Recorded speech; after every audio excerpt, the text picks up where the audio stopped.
සුබෝදෑසනක් මම සියලු දෙනාට අද විශේෂ නිවාඩු දවසකදී මේ විශේෂ මාධ්‍ය සාකච්ඡාව කැඳවීමට එක්සත් ජාතික පක්ෂය තීරණය කරේ ඊයේ දවසේදී වත්මන් ජනාධිපතිවරයා විසින්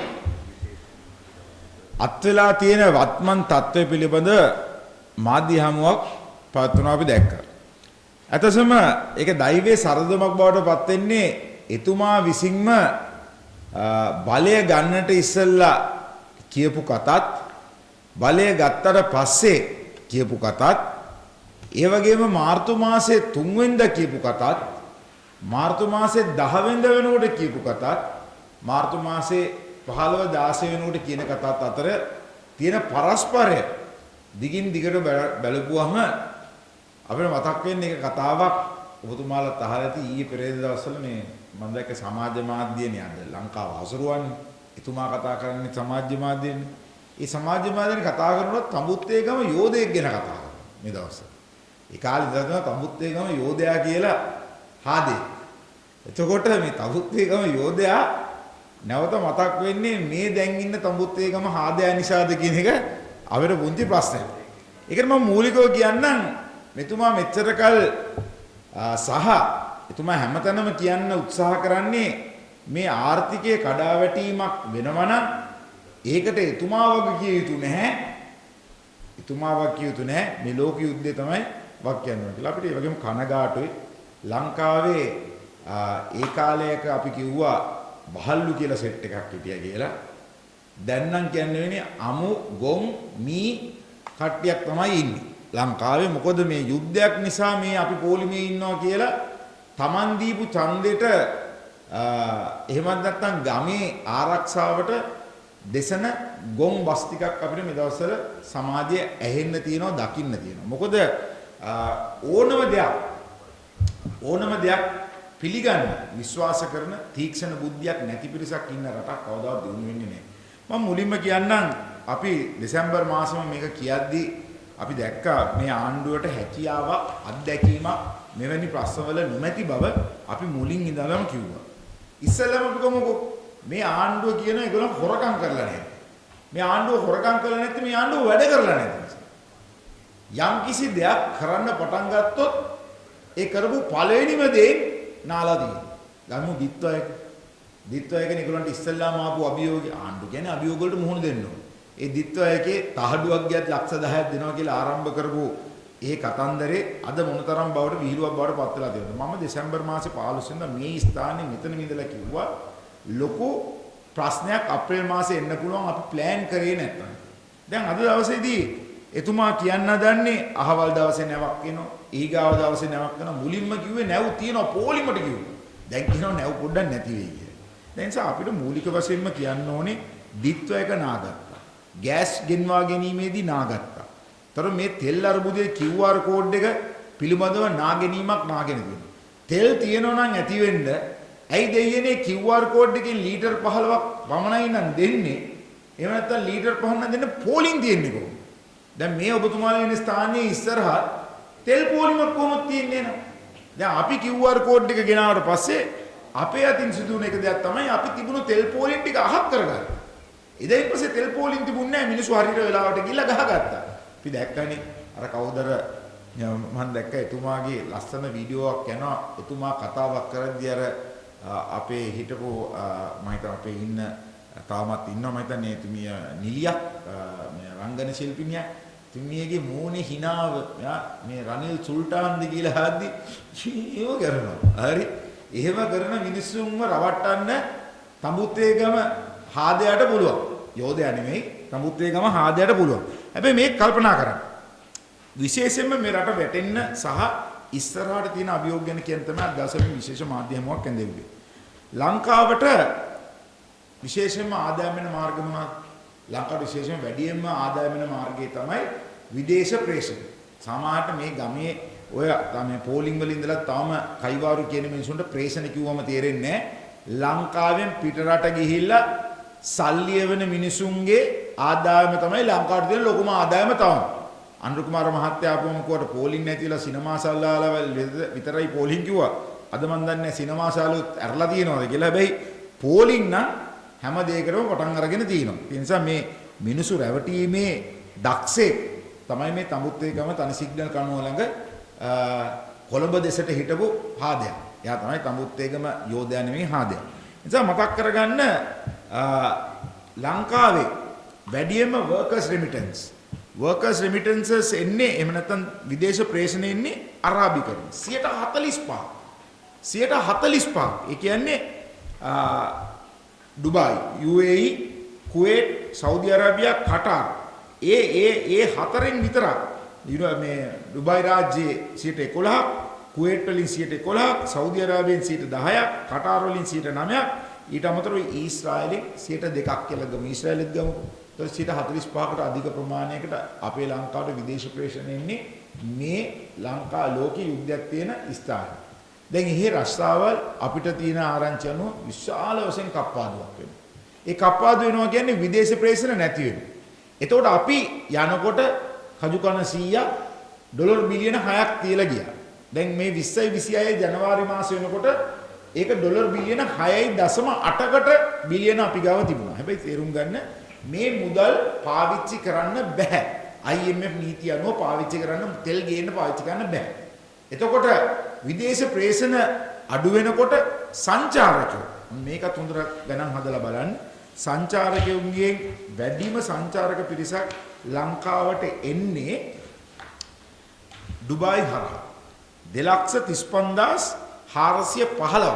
ඒ කියන්නේ 11% වැඩියෙන් වෙන්නේ ඩුබායි හරහා. ඒ ගුවන් යාන හරහා තමයි එමිරේට්ස් ඊට තරමකට ශ්‍රී ලංකන් යානස් මත එමිරේට්ස් දවසට ගුවන් යාන 5ක් කරා. කටාර් වලින් 2,26,000 11.1. ඒකෙන් තමයි කටාර් රාජ්‍යයේ ශ්‍රී ලංකන් යානසේ කටාර් ආවේශයේ සහ එහෙන්. ඒතර අබුඩාබි කියන්නේ ඉතිහාඩ ආවේශ. ඒකෙන් 1,25,000. එතකොට ඔය විදිහට ගත්තම ඔය ප්‍රධාන තුන විශේෂම සාජාරම උගුත් නැතුව ගමුකෝ. සාජ ගුවන් තොටුපළවල් ඔමාන් ගුවන් තොටුපළවල් නැතුව ප්‍රධානම තුන ගත්තත් විශාල සංචාරකයන් ප්‍රමාණයක් එන සංදිස්ථාන වැහිලා තියෙනවා. එතකොට අද ලංකාවේ බුකින් 30ක් 35ක් 40ක් දක්වා අඩු වෙලා තියෙනවා. ඔන්න ඒකට මොකද ආණ්ඩුවේ තියෙන වැඩසැලැස්ම කියන්නේ තෙල් අපිත් ඔය මොකද ඔය කියන්නේ මේ QR කෝඩ් දාලා ටුවරිසම් ෆුල් පාස් අපි දුන්නා ඒ කාලේ. සුද්දාම කොහරි බැලන්ස් එක ඒක නෙමෙයි. කොහොමද අපි මේ ආර්ථිකය ගොඩගන්නේ? එහෙම කිසිම වැඩපිළිවෙලක් මේ ආණ්ඩුව තුල නැහැ. නිසා ඉස්සරහා අපි දකින්නේ විශාල අභියෝගයක් ලංකාවට. 3 අපේ ආනයන අපනයන.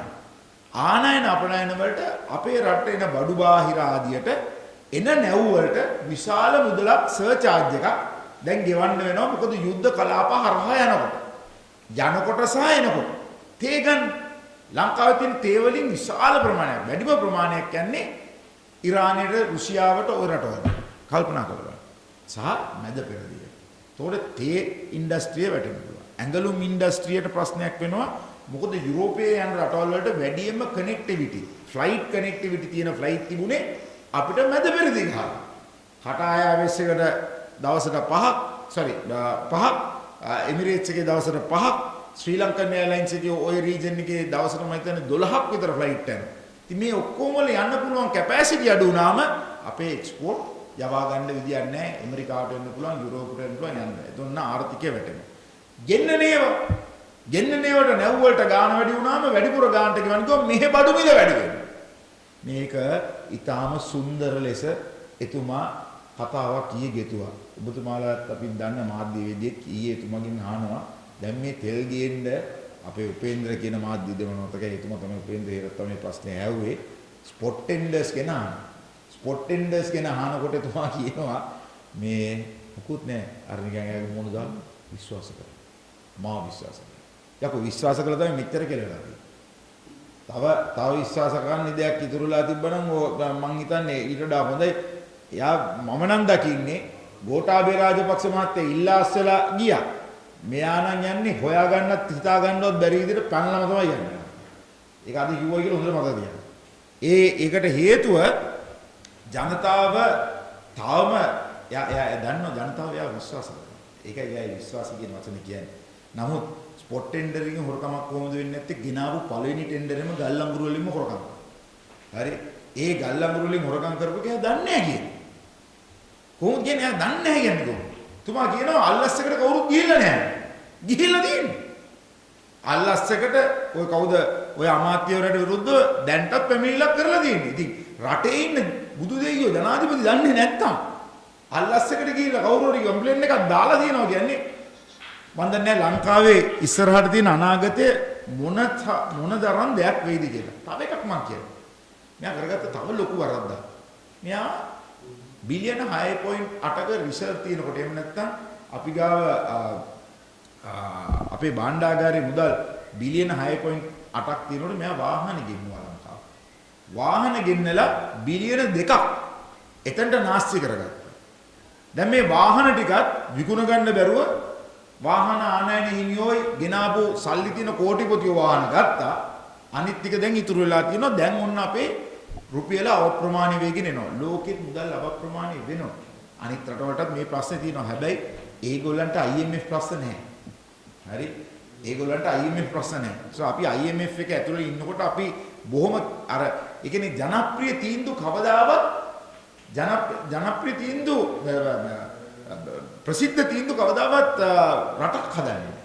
ප්‍රසිද්ධ තීන්දුව වලට ඒ කියන්නේ මිනිස්සු සතුටු කරන තීන්දුවට කවදාවත් රටක් හදන්න බෑ. ඒකයි රනිල් වික්‍රමසිංහ මහත්තයා කරද්දී මිනිස්සු බැනගෙන ගියේ ඇයි අපිට හිරයි කියලා. හැබැයි හිරයි වුණාට රට වැටුන්නේ.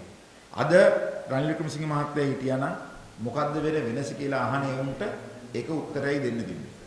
ඒක තමයි රනිල් වික්‍රමසිංහ මහත්තයා BRICS කියන එකට අපි සම්බන්ධ වෙන්න ඕනේ කියලා කිව්වේ. ඒක ඇවිල්ලා BRICS කියන වචනේ හැදිලා තියෙන්නේ බ්‍රසීල්, රෂ්‍යා, ඉන්දියා, කැනඩා එහෙම කියලා තමයි ඔය සහ සවුත් මට මතකද සවුත් ඇෆ්‍රිකා තමයි ඇෆ්‍රිකන් රීජන් එක තියෙනවා.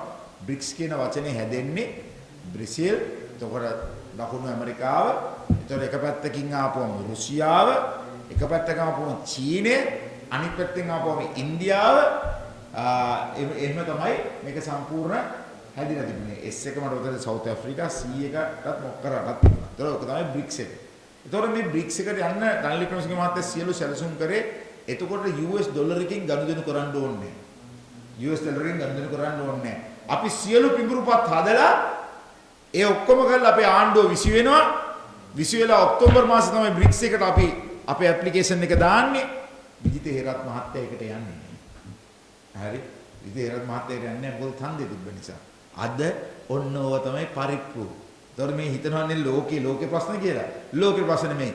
මේ වැඩ බැරිට ආසන්නව වැඩෝ කරපු නිසා මිනිසුන්ගේ ඉල්ලම් කෑම. ඒ නිසා පෝලිං වල ඉද්දී කියන්න එපා ලෝක යුද්ධ කියලා ඇන ගන්න හොඳ ටොක්කක් කරගත්ත වරද. ඒකයි මතක් කරලා දෙන්න. අපිට සෝෂල් මීඩියා එකේ බැනර ප්‍රශ්නයක් නැහැ. මං නම් තෙල් පෝලිං ගාව යනකොට වාහනේ මම ෂටර් එක බිම දාලා අත වල්ල යන්නේ. හලෝ ගියා. මොකද මේක විය යුතුයි. මේ අපිට මේක සතුටක් නෙමෙයි. අපිට වඩා සතුටු උනේ පෝලිං වල ඉන්නකොට අනුර කුමාර මහත්තයා. රනිල් සුල්තාන්ද කියලා හැව්වනේ. දැන් කියනවා මට තෙල් නිදි නැහැ කියලා. රනිල් වික්‍රමසිංහට තිබ්බත් තෙල් නිදිය. පස්වෙනි පටු මගේ තිබුණ ගෙදරත් ගිනි කියලා දැම්මා. කවුද තිබ්බේ කියලා අපි දන්නවා. ඒ නිසා කල්පනා කරන්න. අපිට කියන්න තියෙන එකම දේ කල්පනා කරලා බලන්න. මං කිව්ව බොරු. ඒ ටික කල්පනා කරලා බලලා ඒ බොරු වලට මම හිතන්නේ ඊයේ රෑවත් නිින්ද යන්න ඇති කියලා කියපු අමූලික පට්ටපල් බොරු වලට. ඒ නිසා මේ ආණ්ඩුවේ වැටීම හොඳටම පිළිබිඹු වෙච්ච රාත්‍රියක් තමයි ඊයේ රාත්‍රිය. ඒ රාත්‍රියේ අනුර කුමාර මහත්තයාගේ ස්පීච් එක යනකොට අනුර කුමාර මහත්තයාගේ පේජ් එකෙන් යනකොට බුදු දෙයියෝ ඉන්න කැබිනට් ඇමතිවරු පාර්ලිමේන්තු මන්ත්‍රීවරු හાર્ට් දානවා ලයික් දානවා අයියෝ ලයික් කරන්නේ ෂෙයා කරන්නේ ආසයි කියලා කියන තමයි කියන්නේ වෙන්නේ. මම දැකලා නැහැ මෙහෙම පීචන් වෙච්ච ආණ්ඩුව. මෙහෙම චාටර් වෙච්ච ආණ්ඩුව මම දැකලා නැහැ. මතක තියාගන්න ගල්අඟුරු කතාවයි මේ ආණ්ඩුවයි අතර ලොකු සම්බන්ධයක් තියෙනවා. ගල්අඟුරු කියන්නේ මොකද්ද? රටට ආලෝකයක් දෙන්න. ඒ කියන්නේ ගල්අඟුරු පිටලා දාලා ඒවෙන් තමයි රටට ආලෝකය දෙන්නේ. ඒ වගේම තමයි මේ ආණ්ඩුව ගැන මිනිස්සු හිතුවේ මේ ආණ්ඩුව ආපුවම ලංකාව ලස්සන රටක් වෙයි.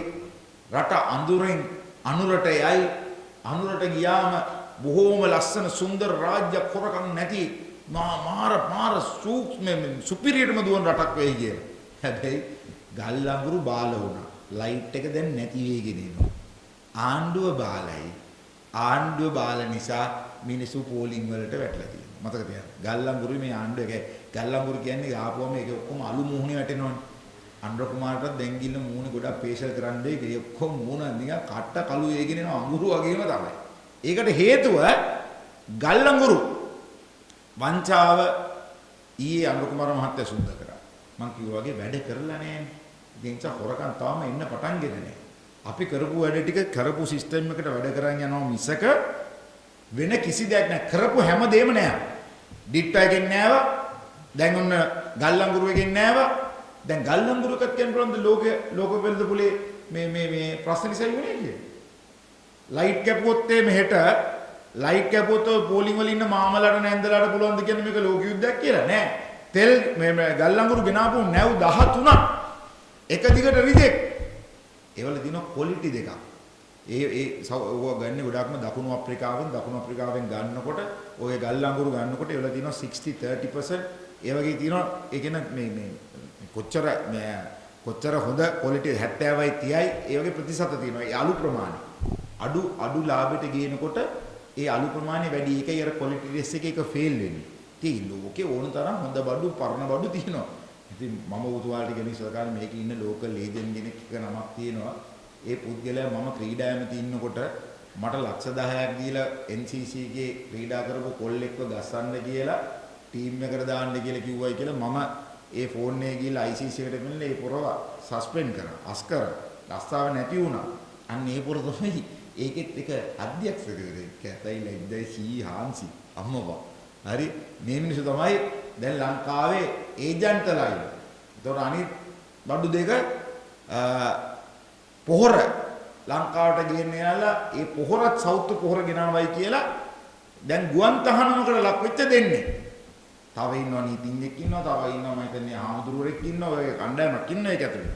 හැබැයි ඉන්දියාවේ ඒජන්ටත් ඉන්දියාවේ ඒක ගෙන්න අනිත් කම්පැනිය ඊට වඩා හපන් ඒගොල්ලෝම බ්ලැක් ලිස්ට් වෙච්ච කම්පැනිය.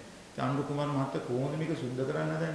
අඟුරු ගාගෙන දැලි ගාගෙන දැන් මේ කියන ලෝක අර්බුදයන් නිසා මේ ප්‍රශ්නේ වෙලා තින්නේ. නිසා මට නම් කියන්න තියෙන එකම දෙයයි කටවස්සන්න මිනිසුන්ව බය කරලා Taman දැන් ලයිසන්ස් යන්නේ කියලා ඉතලා පොලිසිය දාගෙන එහෙම හිටියට මහත්තයෝ දෛවයේ සරදම වදිනවාම ඒ සාපය රනිල් වික්‍රමසිංහ මහත්තයා බස් එක කුදලාගෙන ගියපු සාපය රට මොවම අමාරුවක ඉන්න මොහොතකදී එකෙක් බාරගත්තේ නැති මොහොතකදී මේ රට ගොඩ දාලා බිලියන 6ක් සල්ලිත් එකතු කරලා දීලා පෝලෙන් ටිකක් නැති කරලා දීලා ශිෂ්ටමුක්ත ඇති කරලා දීලා අල්ලස් දූෂණ කොමිසමට 200ක් ඉදිරියට 700කුත් දාලා සම්පූර්ණ නීතිත් හදලා ඔක්කොම කරලා ගියපු මිනිහව බොරු දෙයකට හිර කරන්න උත්සාහ කිරීමේ සාපය මේක තමයි කියන එක මිනිසුන්ට තේරෙයි. හැබැයි අවංකව අද මෙතන හිටියත් මේම අලියෙක් ඇඳගෙන මේ මාධ්‍ය සාකච්ඡාව කරත් ඒ කරන්නේ එක්සත් ජාතික රට වැඩ කරලා තියෙන නිසා සහ රටේ හිටපු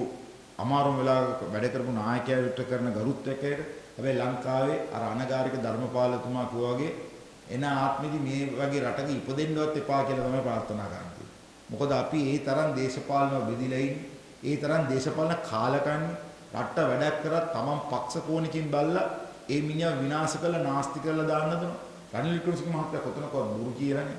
රනිල් වික්‍රමසිංහ මහත්තයා කොතනකවත් එතුමා තරම් බැරි නම් බෑ කියපු මිනිහෙක් නෑ මේ ලංකාවේ. පුළුවන් නම් පුළුවන් බැරි නම් බෑ. තරහ වුණත් ඇත්ත කියනවා. දැන් මොනවාද අනුර කුමාර මහත්තයා ඒක තනි බොරුනි කියලා තියෙන්නේ.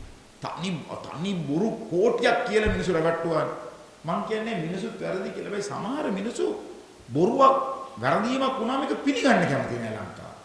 හැබැයි අර අනිත් පුද්ගලයන්ට මඩ ගහන්න බොහොම උත්සාහයක් තියෙන නිසා අපි කනගාටු වෙනවා.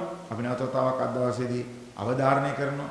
ලංකාවේ ඉදිරි මාස 6 විශාල තීරණාත්මක ඉදිරි මාස 6ක්. මේක තාම ගොඩ දා ගන්න පුළුවන්. ඒවට ස්ට්‍රැටජි තියෙන්න ඕනේ. ඒවට සැලසුම් තියෙන්න ඕනේ. මේ මොහොතේ අපි වැටලා ඉන්න වෙලාවක අපි යන්න ඕනේ සංචාරක ශේෂ්ත්‍රයේ යුරෝපයේ පැත්තට නෙමෙයි. පුළුවන් තරම් අපේ කන්සන්ට්‍රේෂන් එක දාන්න ඕනේ ඉන්දියාවට. චීනෙට. ඒ දෙකට විශේෂ වට්ටම් දීලා හරි මේ ලංකාවට ගෙන්න ගන්න වැඩ පිළිවෙලක් හදන්න ඕනේ. සංචාරක ඇමතිතුමාගේ එහෙම වැඩ පිළිවෙලක් කතා කරලා දැන් ජනාධිපතිතුමා ඊයේ දවසේ වැඩ පිළිවෙලක් කතා කරේ. ඩුබායි වල ආයෝජකයෝ පැනලා දුවන්න ඕන්න වෙන්න බලන්නේ. ඩුබායි ආයෝජක ලංකාවට ඇද ගන්න පුළුවන් හොඳම අවස්ථාව. ඉතින් ඒව කරන්න තනියෙන් ඔය නිකන් මඩ ගහලා රනිල් වික්‍රමසිංහ මහත්තයාට බැන ඉඳලා මේක කරන්න හම් වෙන්නේ නැහැ. මේකට අඩුම ගානේ රටගෙන කැක්කුමක් තියෙනවා නම් අනුර කුමාර මහත්තයාට තාම පුළුවන් ඔය Facebook එක ගැන හිතන්නේ නැතුව එතුමට හාහා වැටෙන එක ගැන බය වෙන්නේ නැතුව හાર્ට් එක විතරක් දකින්න ආසාවෙන් රටවල් හදන්න බෑ. නායකයෙක්ට තීන්දුව ගන්න ඕනේ. දැනුත් අපි කියනවා තාම පරක්කු නෑ මේක හරියට ගොඩ දාගන්න. හැබැයි පුතෝ එන්න පැටලීම වැඩි වෙනවා. දැන් තියෙන මුදලට වඩා ඩොලරය තව උඩ යනවා. දැන් අපි දෙනකොට 280යි දැන් ගිහිලා තියෙනවා 320ක් කිට්ටුවට. 340කට ගියට පස්සේ ලංකාව හාන්සි කියන එක හොඳින් මතක තියාගන්න. ලංකාව හාන්සි. එනිසා රට අඳුරට ගිහිල්ලා පිටිපස්ස අඳුරු වුණා. ඒකයි ඒක අපි අඳුරු කරේ. කොළ පාට තිබ්බනම් ලස්සනයි. දැන් රට අඳුරට ගිහිල්ලා තියෙන නිසා පිටිපස්සේ මුකුත් දාලා වැඩකුත් නැහැ.